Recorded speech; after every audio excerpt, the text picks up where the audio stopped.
Grabe, nakakapagod mag-aral. Tara, Bes, road trip tayo. Hindi, arcade na lang. Hindi, Bes, road trip na lang. Arcade! Hep! Away ng away eh. May share ako na bago na sure ako kung saan tayo magkakasundo. Saan naman? Kumain na lang tayo, Bes. Share ko lang kasi sobrang good deal ng Jollibee Meal Savers.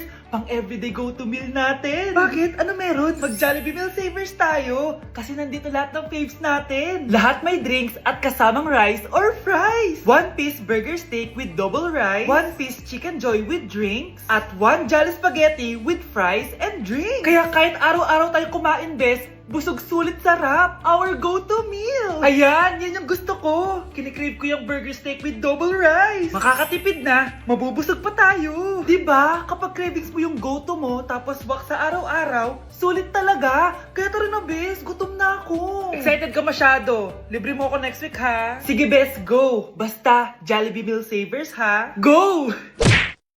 Nandito ako sa Japan ngayon at titikim tayo ng Japanese convenience store snacks. Hulaan nyo kung saan ako pupunta, walang gato sa Pilipinas. Grabe, the best talaga ang 7-Eleven sa Japan. Parang lahat ata ng gusto mong bilhin nandito na. Sobrang dami! Let's try this, oh. Ano kaya to? Mukha siya mochi. So, let's buy. Oh, may brulee sila, guys, oh. Siyempre, add to cart. Parang sikat din to. Kainin natin, guys, tara. Add to cart. Yakult ba to? Ang laki ng Yakult nila dito, oh. Add to cart. May Japanese, oh. Arigato. Tikman na natin. Una natin titikman itong pudding.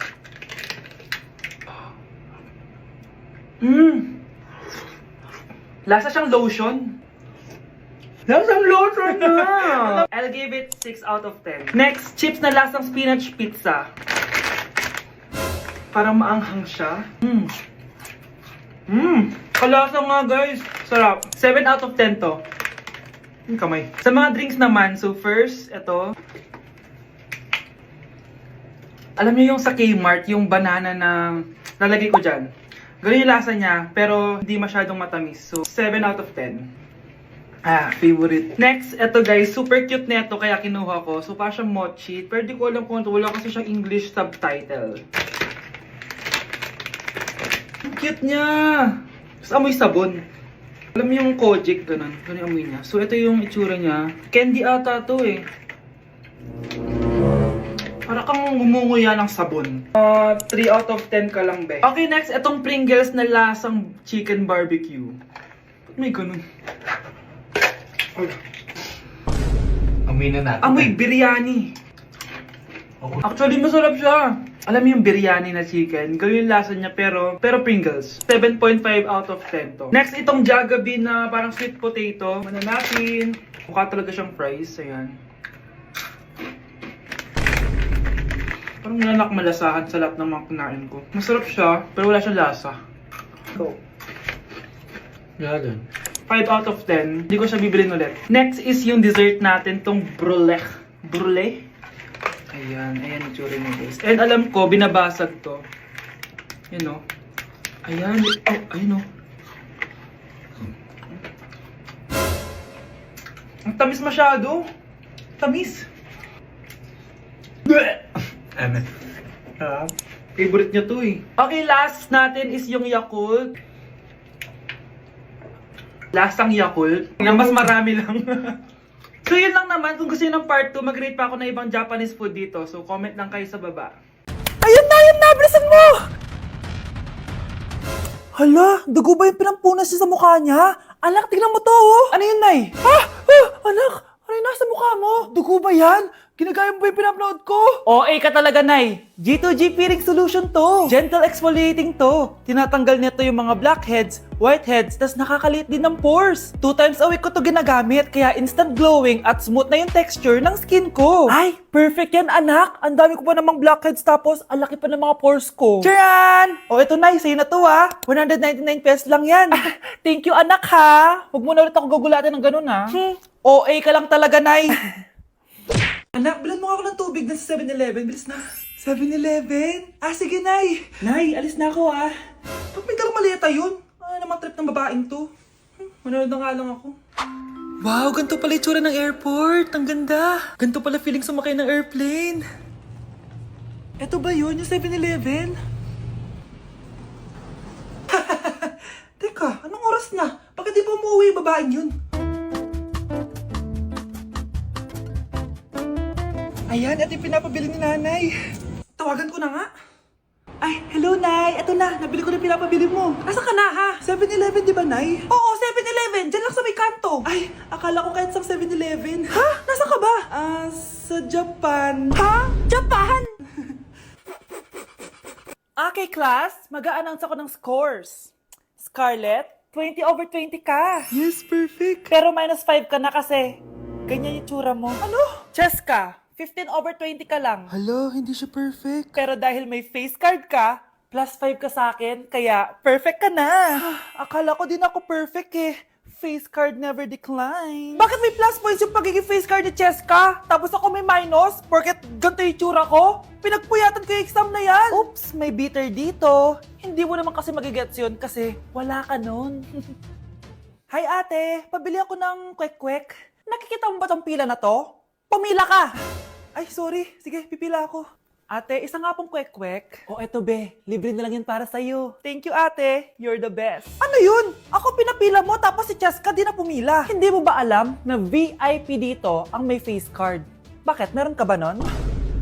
Face card pa lang gusto nyo ha. Bibigyan ko kayo ng face card. Okay class, mag-exam tayo. Cheska, exempted ka na sa exam kasi may face card ka.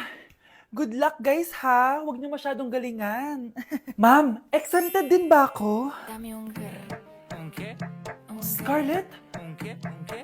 Grabe ang face card. Exempted ka na rin, Scarlett. Thank you, ma'am. Ako lang dapat ang face card dito sa room. Ako ang tunay na face card. Anak, sigurado ka na bang itutuloy mo yung pagpunta mo sa ibang bansa? Huwag ka na malungkot, Nay. Kailangan ko magtrabaho doon. Para sa inyo ni Kyle. Ate, mamimiss ka namin. Basta anak ha, palagi kang mag-iingat doon. Kapag inaabuso ka nila, tawagan mo lang ako. Ano ka ba, Nay? Think positive lang tayo, ha? Sige na, baka malate pa ako sa flight ko. Bye-bye na, mamimiss ko kayo. Bye, anak. Nay, tumatawag si ate. Talaga? Hello, anak. Kamusta ka na? Nay, nakuha ko na sweldo ko.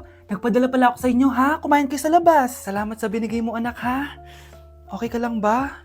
Kapag may problema ka, tumawag ka lang, ha? Opo, Nay. Mababait yung mga amo ko. Huwag kang mag-alala. Nay, may pinadala si ate, oh. Nakamaleta pa. Surprise, Nay! Mga damit at sapatos yan para sa inyo. Siyempre, may chocolate din. Naku, anak, nag-abala ka pa. Pero salamat, ha?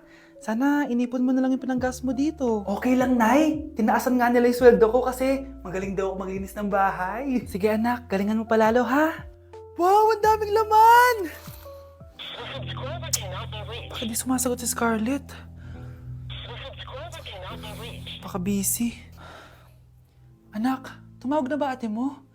Ilang araw na siyang di tumatawag ah. Nay, may tumatawag. Ay, salamat sa Diyos, tumawag na. Hello anak. Nay, may pinadala ulit sa ate. Ang bigat. Ano? Anong nawawala? Ano kaya naman nito? Hello? Hello?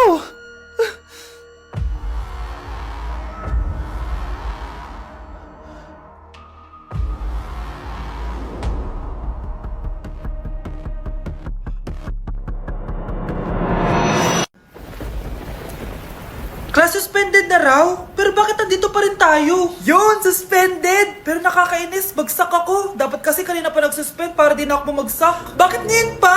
Sana sinabi kanina 7 a.m. Paano di na naligo? Guys, nakalabas na ako dito sa school. Grabe, hanggang tuhod yung Baka! Para mag-field trip sa Marikina River!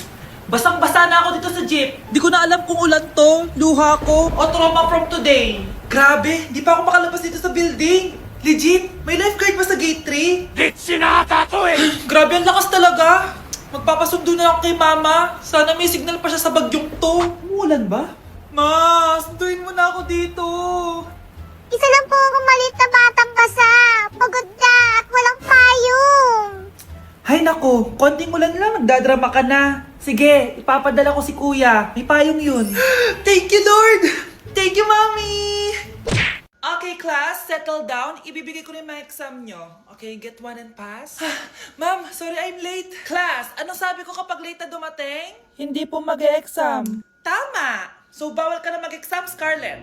Hi, ma'am. Nandito na ako. Medyo na-traffic eh. Oh, Jessica, buti nakahabol ka. Oh, eto. Pinag-reserve ka to ng test paper. Mag-exam ka na. Thank you, ma'am. Lo, ang unfair. Bakit si Jessica pwede mag-exam kahit late? Iba kasi si Jessica. Hindi mo siya kagaya. Okay, class. Nagets niyo ba yung lesson? Naiihi ako. Ma'am, may I go to the CR? Kita mo nag-lesson ako, di ba? Makakahintay ang ihi mo. Tapos kapag bumagsak, magreklamo. Ma'am, pwede ba akong mag-CR? Sure, Jessica. Umihi ka na. Take your time, ha? Yay! Thank you, ma'am. Ma'am, may favoritism ka. Kapag si Jessica, pwede. Ano ba meron sa kanya? Basta. Pwede ba? Huwag kang bastos. Nag-discuss ako, di ba? Okay, class. Next topic. Okay, class. Ang bagong top 1 dito sa klase ay si Jessica. Ha? Ma'am, paano siya naging top 1? Eh ako yung pinakamataas na grade sa aming dalawa. May mga special grades kasi siya at wala ka nun. Anong special grades? Yan ba yung pagbibigay sa'yo ng pera ng magulang ni Jessica? Kaya siguro favorite mo siya. Ano pinagsasabi mo, Scarlett? Alam ko namang mahirap tanggapin na natalo kita. Hindi ka patitigil, Scarlett, ha? Gusto mo dalhin kita sa principal's office? Sige, punta tayo sa principal's office. Ipapakita ko lang tong chat nyo ng magulang ni Jessica. Ito ebidensya, oh. Nagbigay sila ng 100,000 sa'yo. Burahin mo yan! Humanda kayong dalawa sa akin. Mga anak, nandito na ako! Babe, miss na kita. Ano ba yan? Hindi kayo marunong maglaro ng rollbox? Aba, wala silang pake oh. Parang wala umuwi. Tapos wala pang nalilinis dito sa bahay. Babe, date mo naman ako. Mag-aamongis na nga lang ako. Tignan ko na lang kung di niyo ako papansinin. Ang bango. Nandiyan na si nanay! Yung favorite chicken ko! O ano, nagutom kayo, no? Grabe, ang laki ng part na nakuha ko. Solid! Paano hindi magugutom, Nay? Ang sarap nito. Ito pa rin yung best tasting chicken para sa akin. Walang katulad to, Nay. Ay, namiss ko to yung sama-sama tayong kumakain. Gaya nung bata pa kayo. Simulat sa pool, Chicken Joy na talaga ang go-to natin. Malalaki ang servings at para sa akin, ito pa rin ang pinakamasarap sa buong Pilipinas. Nabusog ako, Nay. The best ka talaga. Babe, sa Jollibee tayo mag-date bukas, ha? O kayo, comment kayo kung bakit Chicken Joy pa rin ang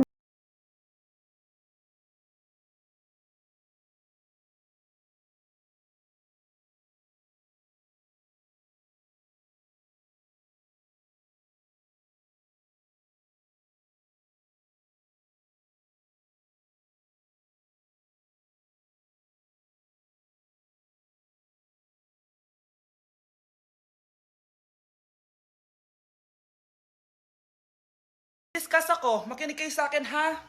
Oh, grabe. Ang ganda ko talaga. Masaya na naman siya, oh. Manda ka sa akin. Ma'am, di ba po bawal mag-makeup kapag oras ng klase? Si Scarlett kasi nagme-makeup po. Lu, pero pag ikaw pwede? Equals to. Ay, oo. Mamaya na yung makeup na yung Scarlett, ha? Makinig ka sa akin. Oh, di na siya makakapag-retouch. Okay, class. Dalawa ang naka-perfect sa exam natin. Si Jessica, expect ko naman na perfect ako eh. At si Scarlett. Perfect din ako. Talagang nilalabanan ako ng babaeng to. Patingin na test paper mo. Ma'am, di ba wrong spelling is wrong? Mali yung pneumonia niya, oh. Walang P sa una. Ha? Ay, oo nga. Kulang ng P. Hindi ka na perfect, Scarlett, ha? Ayan, ako na ulit ang highest dito sa klase. Kontrabida talaga tong si Samantha sa buhay ko. Bakit di nagre-reply yung jowa ko? Saan na ba yun? Tagal naman ni Scarlett. Saan na kaya yun? Hi, Miguel! Oh, Samantha, samahan mo naman ako sa kantin. Libre kita. Di pwede. Hinihintay ko yung jowa ko. Ha? Nasaan na ba yun? Yay! Sasamahan mo ako!